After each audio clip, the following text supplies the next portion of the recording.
యాకోబు 2వ అధ్యాయం. నా సోదరులారా, మన ప్రభువు మహిమా స్వరూపి అయిన యేసుక్రీస్తు మీద నమ్మకం విషయంలో పక్షపాతం లేకుండా ఉండండి.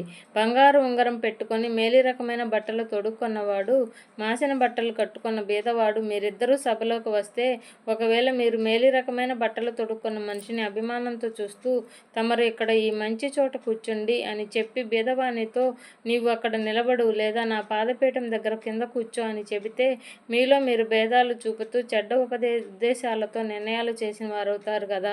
నా ప్రియ సోదరులారా, వినండి. దేవుడు ఈ లోకంలో ఉన్న బీదవారిని విశ్వాసం విషయంలో భాగ్యవంతులుగా, తనను ప్రేమించే వారి వాగ్దానం చేసిన రాజ్యానికి వారసులుగా ఎన్నుకోలేదా? మీరైతే బీదవారిని అవమానానికి గురి చేశారు. మిమ్మల్ని అణగద్రొక్కేది, న్యాయస్థానాలకు ఈడ్చుకుపోయేది ధనవంతులే కదా. మీరు ఏ దివ్యమైన పేరుని బట్టి పిలువబడ్డారో ఆ పేరును దూషించేది కూడా వీరే కదా. లేఖనంలో మిమ్మల్ని ప్రేమించుకున్నట్టే మీ పొరుగువాన్ని ప్రేమించాలి అనేది రాజాజ్ఞ.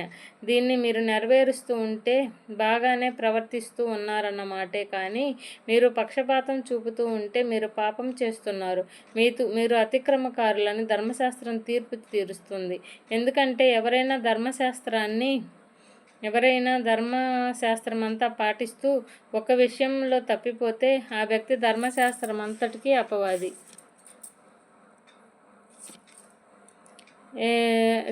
ఒక విషయంలో తప్పిపోతే ఆ వ్యక్తి ధర్మశాస్త్రం అంతటిలో అపరాధి. వ్యభిచారం చేయకూడదు అన్నవాడు హత్య చేయకూడదు అని కూడా చెప్పాడు.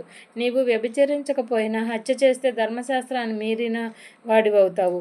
విముక్తి నియమం ప్రకారం తీర్పు పొందబోయే వారికి తగినట్టుగా మాట్లాడండి, ప్రవర్తించండి.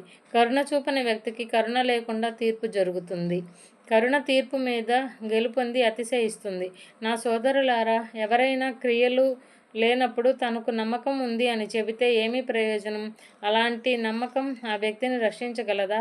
ఎవరైనా ఒక సోదరుడు కానీ సోదరి కానీ బట్టలు, రోజు కావలసిన ఆహారము లేకుండా ఉన్న పక్షంలో మీలో ఎవరైనా వారికి శరీర అవసరాలను తీర్చకుండా క్షేమంగా వెళ్ళు, చలి కాచుకో, తృప్తిగా తిను అని చెబితే ఏమీ ప్రయోజనం? అలాగే క్రియలు లేని నమ్మకం ఒంటరిదే, నిర్జీవంగా ఉంది. కానీ ఎవరైనా మీకేమో నమ్మకం ఉంది, నాకు క్రియలున్నాయి అనవచ్చు. నీ క్రియలు లేకుండా నీ నమ్మకాన్ని నాకు చూపెట్టు, నేను నా క్రియల చేతే నా నమ్మకాన్ని చూపిస్తాను.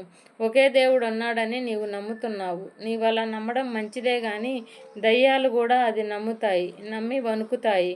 తెలివి తక్కువ వాడా, క్రియలు లేని నమ్మకం నిర్జీవమని తెలుసుకోవడానికి నీకు ఇష్టం ఉందా?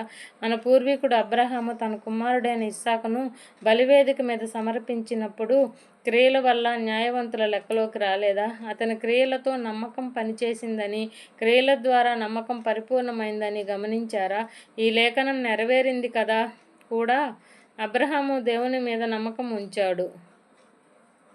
ఆ నమ్మకమే అతనికి నిర్దోషంగా లెక్కలోకి వచ్చింది. అంతేకాని అతనికి దేవుని స్నేహితుడని పేరు వచ్చింది.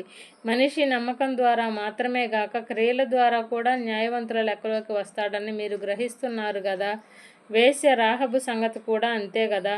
పంపబడ్డ వారిని ఆమె స్వీకరించి వేరే దారిన వారిని పంపివేసినప్పుడు క్రియల మూలంగా న్యాయవంతుల లెక్కలోకి రాలేదా?